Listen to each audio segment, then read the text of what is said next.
Hi, everyone. Welcome to a brand new episode of Get Inspired with Charity Acewell. We are grateful for your continued support and fellowship. A big shout out to our subscribers and viewers. Your enthusiasm keeps us going. Today, we have a fantastic guest lineup for you in person of Pastor Olayide Kuku-Akinyomi. She is a Nigerian based in Oyo State. Her life is well experienced and wisdom we will be fetching from today. So let's get straight into it. You are welcome, ma'am. Thanks so much. Please kindly introduce yourself, giving us an understanding of your background, what it was like growing up in the polygamous home in the 1950s. Hello, everyone. My name is Pastor Mrs. Olayide Kuku-Akinyomi Jesus Christ, a retired registered nurse. Truly, I am from a polygamous home. But in those days, coming from a polygamous home is not a bad thing in the society as at that time. Our fathers, they have not one, not two. Some may have three. Some, the concubines, just want to have a child or two. It depends on the affluence of the man. So my father, I think I can't say precisely, but the children were united together. We are with our mothers going to school, was paying the school fees, doing everything as a father figure, but not in his presence, not with his presence with us. But from school, usually meet at the meeting point in Lagos, where he worked as the manager of the PZ. That is Patterson Sokonis, a conglomerate supermarket in those days in Lagos. So, but out of the 16 children that he had, I am number 8, and the most favorite and the love of his heart. So I couldn't see when people are saying their father. From my both parents, my mother in Ibadan taking care of me, a very strict disciplinarian, left to my father. Maybe I could have been a spoiled child, but because of the love he had for me. But my mother is a very, very strict disciplinarian. In spite of that, that is a fashion designer, building contractor, having these apprentices, he will not allow them to serve me. Then, as a mother, when she was training us, we had cousins living with us then. We had grandchildren living with us then. We had apprentices living with us. There was a particular time, we were about 16, and we were living, and she was feeding us 3 times a day. My mother was doing something at that time, which I imbibed. Before you leave home for school, you must have breakfast. By the time it is time for you that you are coming back from school, then in those days, they serve you lunch in school. You just pay 20 kobo. 20 kobo is for rice, beans, dodo, ewa, and meat with 20 kobo. And the school will, they brought the food vendors, they will serve you. That is for your lunch. But before we get back home, my mother has already, wherever she was, she will go back home to prepare the lunch for us again when we come back from school. Then by the time she has to go out again, by the time it's 7 p.m., that is about to get ready for dinner, she was there giving us dinner. So I couldn't do anything less when I was bringing up my children too. And as time was going on, from the polygamous home, we didn't see anything bad. We loved each other, brother me, sister me, and that was our relationship. The next question says, tell us about your education and professional career before you retired. My schooling. I was born in the era of the colonial masters, not before that time. I was born in 52. Independence came in 1960. So I was 8 years old. And at that 8 years old, because I was short in stature, and I've had a setback with chickenpox at 5 years old. So they've seen me as a fragile child. So they don't want to release me to go to school. So when my mates were going to school, I couldn't start with them. Coupled with the fact that the modus operandi of those days, where you put your one hand your right hand here. And once it doesn't touch your ear, you are not tall enough to start school. So I couldn't start school with them. At a particular time, my mother just went to school. I was 8 years old then. And just told them, we start school at 7 years old, primary one. She senior, she went to the headmaster, she senior this, she senior this, she senior this, she senior this. So why wouldn't you? By that time they were in school, my mother was schooling me. My mother was training me. My mother was teaching me. By the time they now put me with them, I beat every one of them. So they said, I should start school. Thank God, Awolowo was, Chief Obafemi Awolowo has been working about free education. Then he now brought free education to Nigeria, to the East, but eventually they canceled their own. When she brought it, then I was transferred from, because we were living in Lagos, my paternal grandfather, Okeowo. The first grammar school building was at Alekusho near Bere. So that was where we were living. Then we had to move to Okeado. When we moved to Okeado, I went to UMC. That is where, before you get to Molete, you now have this secondary school there now. Now that's UMC.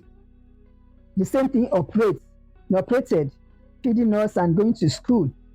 Then we have to leave when we are going to Liberty Road. I was now in the St. Teresa's Primary School, a Catholic setup. Actually, I even became a Catholic. Then they brainwashed us that I believe I could become a Reverend sister. So I played with that for some time. But my father said no. To go to secondary school, I went into Ibadan Grammar School. Why I went to Ibadan Grammar School is like a family school. I told you our house in Alekusho was the first secondary school building and the first secondary school in Nigeria, in Oyo State here in Southwest. So I was like Ilololo. So I was in the Ibadan Grammar School, 67. I finished primary in 66. 67, so no, when I finished primary, yes. 66, 67, I entered into primary, from 1, from 2, from 3, from 4, from 5. Finished in 71. By the time I finished in 71, I had a teaching. I went into teaching. I was posted, Ministry of Education, when they posted me, that the teaching UMC demonstration school. It's a college for teachers, but we have demonstration school. So they posted me to the school in Joyce B to go and teach there. Then when the commissioner at that time of education came to our primary school. Then she was going through her certificate. She saw my results and said, what are you doing in primary school? Come and follow me. You took me to a secondary school, even after school starts. The secondary school, I was teaching biology. I was teaching history, and I was teaching I was teaching 3 subjects, BK, Bible studies. Those were my 3 subjects. Then I was given as the hostel matron there. That is Adelaide Memorial Grammar School that Odinjo. I was given a house of my own. So I was teaching them. When I was teaching them, I had everything rosy. But I wasn't satisfied. Like my pastor will say that there's something in you that means that is missing in like a vacuum. But I cannot stay here because those teachers are not well paid. They are not well treated. So I just said, well, I have to do something. So I said I wanted nursing. What made me to want to do nursing? My mother was sick in 1970, admitted in UCH. The uniform of the nurses and everything I saw was, infatuating to me. So I just said, my image just caught up with that. I'm going to be a nurse. So as at the day I was, I just took, before then, I had gone to Britain, and when in Britain, I was doing, it was not a caregiver contact, but it's like an orientation program into nursing. Then I realized that over there, the curriculum that they were using is the same curriculum that was used in UCH. So I said, let me finish this orientation, class before I know what to do. By the time I came back for holiday, I just got the form for nursing school UCH was out. So I went there, I took the form. When I took the form, my father was in Ibadan. My father was the one that took me for the exam in the nursing school at UCH at that time. I went for the exams. My father was the one that came to pick me from that nursing school. But he didn't return me home to my mother. So from that nursing school, my father said, we are going out. I said, okay. I follow him to parties, honestly. He was one that taught me every treatment a woman can to give a man. If you get married or what you expect from a husband. He was one that taught me. So my father now took me. We went to a party with my father, not coming back home from the exam hall. Then my father now, when we came back around 7 p.m., my mother said, okay, maybe you've discovered your father. He has found my boxes at the doorstep. So take your boxes and follow your father to Lagos. Thank God you have a father. I thought she was joking. And no do. My mother said no. I will know. If I could leave the examination hall, not coming back home because if my father hadn't been around, obviously I could have gone back home straight. Everybody in the area begged for me. I said, okay. In fact, I was happy that I wanted to go to my father, but I knew I was kidding because my father is not a kind of person that you want to, during the holiday, keeps himself sane, sanity. No girlfriend is coming, no nothing. The money was there. So then I called my senior brother. The gap between myself and my senior brother was 22 years. So that one came to beg my mom. She just brought skin, gave me some lashes. And when she gave me some lashes, my mother simmered down and took me home. And that was it. I went into nursing. But I went back again to go and tidy up the other side. And even when I got there, because of what my mother did to me, I wrote them in usage that I'm not resuming with them. I've been given admission. I said I'm not resuming. I'll be resuming the next time, the next session. But I just borrowed myself licenses. I came back to Nigeria. Then I came to UCH. By the time I came to UCH, it was the day they were resuming. So my box from the airport was just what I brought to UCH. When in those days, when you are traveling abroad, I leave from school. When I leave from school with my passport, that Samanda where they have Trans Amusement Center, that was the aerodrome as at that time. This Fokker 28 airplanes is what that will take you to the airport. I got there. There was a day I forgot my passport. I just told them, please, I forgot my passport in the hostel. They had to delay the plane. I went back to the hostel, took my plane. And that was the reason why I just said, okay, 14 naira, that is not 14 pounds, 14 naira was your ticket from Ibadan to Lagos. And it is for 7 naira, 14 minutes flight to the airport. And that was, then when I came back, I went into nursing. I got my training in nursing UCH. But I discovered something that I was not cut for the hospital. I wanted to be an industrial nurse. So to work in companies, which is what I did. I went to UCH, I did management courses for industrial nurse. When I got there, then I got into 7-Up bottling company. I got a job there, the 7-Up bottling company, and I was there for 15 years, rising to the stage of superintendent of nurses. So the headquarters was in Lagos. So in Ibadan here, which is the second branch of them, then I was going to Onto, going to Ilorin, Yabumokwa, supplying them drugs, representing 7-Up. At times, I take my children if they're on holiday on those stores. But at a particular time, I just thought, what legacy do I want to leave to my children? All I did was that I resigned voluntarily at the age of 45, wanting to go into business. Then I went into oil and gas business. I went to NNPC. I was buying 33,000 liters of kerosene. I was the owner of the money. A friend of mine was the owner of the tank, but we got somebody to be selling it.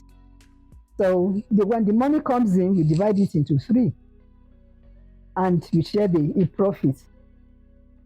Thank you for thank God for the grace He gave to me. Then in my days in the 50s, things were so good, things were so rosy.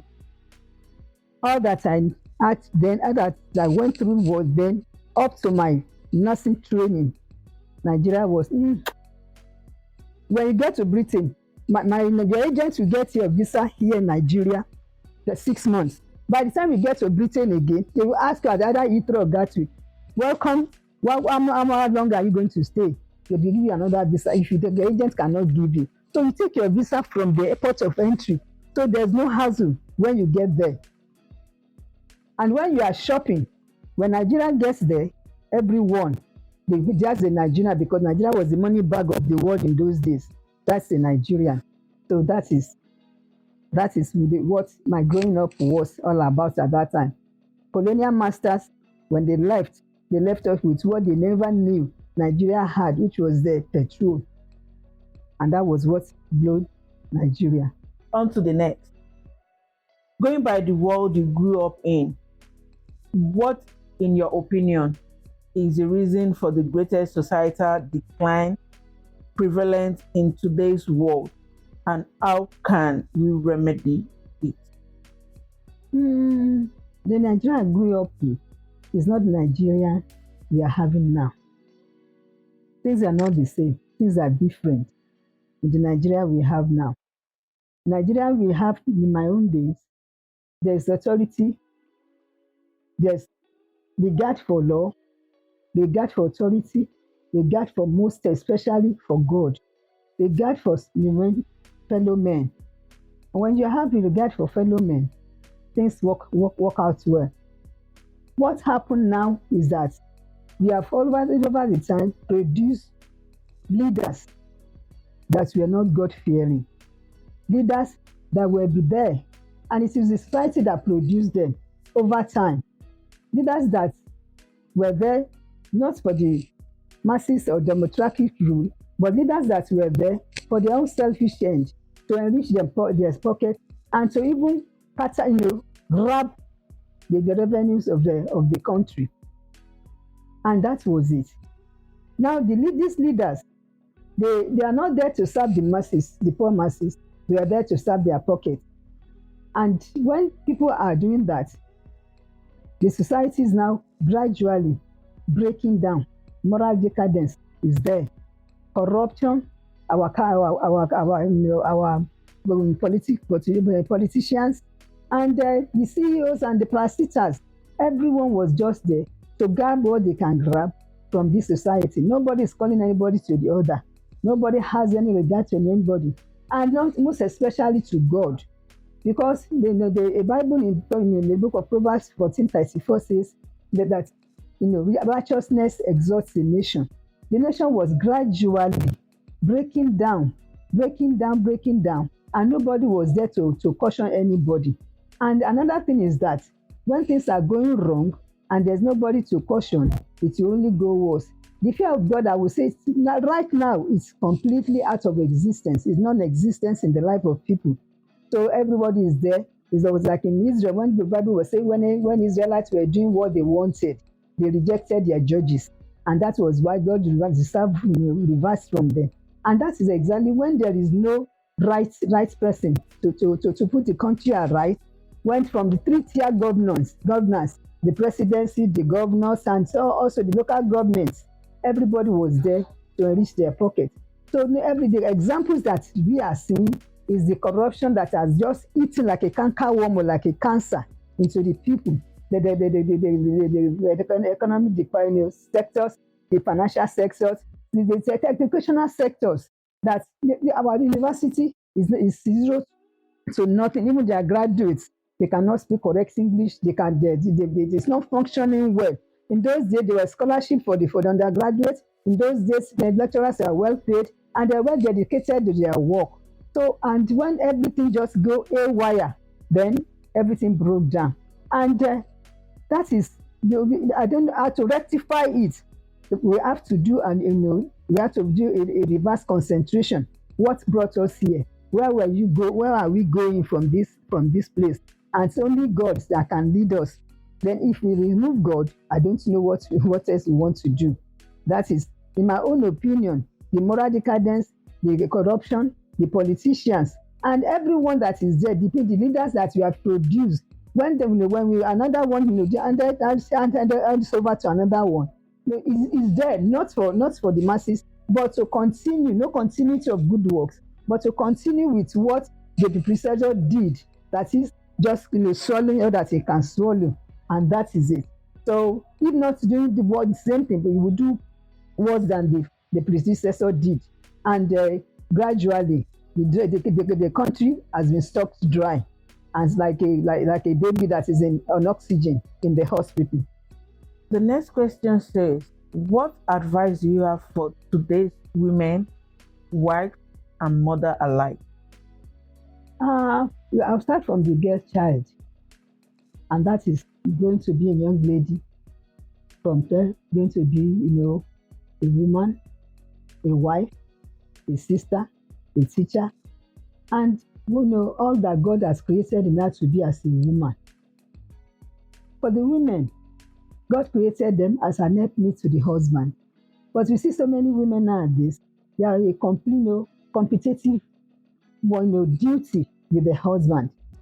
They want to get out there, like I told you about my mom, who was there for us as a woman. Because they will now, apart from a woman, you become a mother, you become a wife. And when you get there's responsibility that you have as a mother, as a wife, even as an employer and an employee to your company, you have responsibility. So our women nowadays, they are not, thank God for the education, the happy women female liberation, or whatever they call it, but they are not ready to, like the time that our parents dedicated to us to bring us up, they are not ready to do that.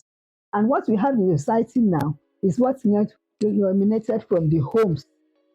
Because in a home, when there's no disciplinarian, when there's no moral training, and even in schools, because when your mother promises you that you did this and I'm going to report you to your teacher in school, then you are in trouble.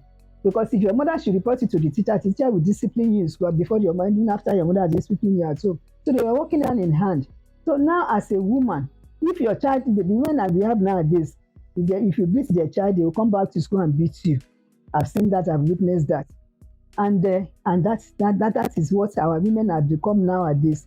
They are now running and competing with the men for money. What do you bring to the table? What do you bring to the table? So they neglected that work that God has given them to do concerning the fruits that the flower God has given to them as children to nurture and to bring up into great people in society, which they are not ready to do. So our women now, I would think that my advice to them is look, they are not working for they are not working for money to have all what other women are having, but they are working for money to have something to serve God with. And when they are serving God, the fear of God will be in their heart, because when it is in their heart, they can bring up their children. The Bible says, train your child the way that he should go. But how many of them are at home that wanted to train the child the way that they should go?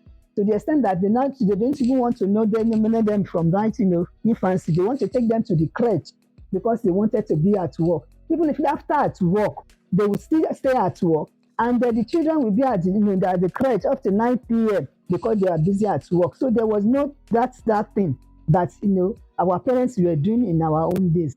In the 50s, in the 60s, I don't know a woman that would like to be outside, not knowing where the next person, the child was. But nowadays, that is not the case. And my advice to them is that they should please have the fear of God. When they have the fear of God, they can because the man can receive nothing except be given to him from heaven. If they have the fear of God, no matter the little that when it comes into their hand, if God is in it, it becomes so much in their hands. And when it becomes so much in their hands, then they can do a little they can do. And when they believe and trust in God concerning their lives, concerning their homes, because the homes dictates what the society is having. Because many parents, many have them wives, housewives, they don't even know what the child eats in the morning or the afternoon. They don't even know the whereabouts of their children. So when the children now comes back home and they don't be in the police station, it's then they will say, how did you get there? What were you doing? But where were you the parents? Where was you the man? Etc. Because when anything happens, they say, who is the mother? They don't say who's the father. They say who's the mother. So wives and mothers, wives as mothers, we should just take our responsibility and stay with our children. No matter our work, we should not take the work that takes us away from home or from the life of our children. Some they don't even know when the children they will be there, the daughter started period. They don't even know when the boy gets to puberty. So they don't even know any. They didn't give them any training, which is meant for the woman alone to do in the home. They don't even the female children. They don't even know how to go to market. They don't even know how to be wife material.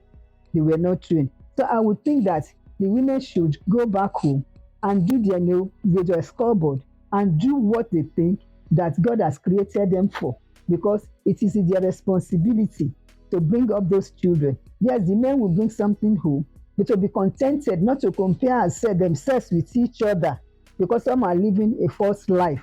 But when you go after them and when you want to be like them, then you derail from the work God has given you. Because let me tell you, we are the workmanship in Christ Jesus. That is it. And for the work He has created you for, the work He has created you for is to have a good home.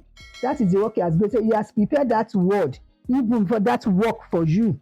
Because as His own workmanship, you are here to do some work for Him, and that work He has prepared it, and that He will take you there, and you have to be there. The next question says, as a pastor, what go-to Bible principle will you recommend for all situations? Please tell us about it. As a pastor, anybody that doesn't have Christ in his life will have Christ. So as a pastor, the go-to is that know the God that you serve. Go to God.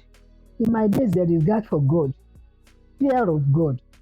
If you don't have fear for God and you are not in Christ, your life will be full of crisis. So if you can get a relationship with God, if you can, because that is the most important thing that you are supposed to do. As a pastor, the go-to is in the word of God. Our God, He speaks to us through His word. The Holy Spirit breathes the word in us. And the Bible said that it will be the word of God will direct our paths the way that we should go. It is when you are in God that you can know the way that you should go. If not, then you will be derailing. When you are in God and you fear God, and everything that you do is constantly with God, everything in your life will be straightened out. He said, I will go before you. God has gone before us. And because He has gone before us, He has prepared the way. He has straightened our path. When He has straightened our path, He said, I will send my angels before you. So we should have no fear since we are in Him. And actually, He created us in His image. So as His image, He cannot deny us. Once you are created in Him and you follow Him in total, He will lead you to that path, because there is a there for you. There's a place God is taking you, and you just have to get there. And that is my opinion, that you need to come to God. You need to respect God. You need to fear God. You need to fear Him, and we need to worship Him and serve Him. Worship Him and give Him what He needed with your substance. The Bible in the book of Proverbs said, He said, honor God with your wealth. So when God has blessed you, please honor Him with it and bring in the first fruits. And God will. That is my go-to. Another go-to for me is that in whatever situation you are, have gratitude. When you have gratitude, then to God, thanking Him for everything, giving thanks always for all things, good situation, bad situation, have God, thank Him for it. When you thank God for it, everything will come back to normal. Because God cannot give you a bad gift. When He said, when we give it as we are carnal, can know how to give our children a good gift, how much more God that created us, He cannot give us bad gifts. So thanksgiving and gratitude in whatever situation you are, see the seed in it, and when you see the in that thing, see the seed in that thing, then everything will work out for you. Last but not the least, what rule of thumb will you give to young people out there so as to live fulfilling and impactful life? Our young men and women, they have been so discouraged by what they see the elders doing, the politicians, with no regard for anyone. So they too wanted to arrive fast, and they too wanted, because they've been so discouraged. Because they thought their futures have been battered so much, and they couldn't take it. So they too wanted to do even worse than what the elders did in those days. So, and that is what they are still doing. So for them now to live in, respectful and gainful life, they have to believe in good works. They have to believe in dignity. If there's no pain, there's no gain. They have to know to have a good education, to face their study squarely, and they become somebody. They have that certificate and handling them, and they have a means of income, a means of income, a godly means of income, to the extent that they want to serve God. Look, whatever you are doing, be proud about it. Whatever you are doing, because you can even be selling pure water, your septic tank, a cleaner, but the money that you are having there, it is not for you, it is for you to worship God. And when you worship God with your means and with your substance, God will provide for you. And that God will make it grow and expand it. Then when you have that, then you need to they have orientation concerning what they've seen over the years. They need brainwash them. And that is what we need to tell them, that they should not lose hope in what they are seeing. Nigeria is going to get better. Nigeria is a country that is for them. And when they do their best and they become law abiding, they are contributing their own quota to make Nigeria a better place and not the way it was. I'm fully persuaded that Nigeria is a better place to live. And for them, they should not lose hope. For them, they should not follow gangs. For them, they should not follow. Because you cannot arrive so soon. You will disappear so early. So you don't want to get there and grab your own. No. People like that did that, they end up in shame. And God will not put us to shame in Jesus' mighty name. Wow. What an incredible conversation we had today. I hope you found it as insightful and inspiring as I do. A huge thank you to our amazing guests for sharing such insightful and experience with us. If you enjoyed this interview and want to see more content like this, don't forget to subscribe and hit the bell button. Till next time, stay inspired.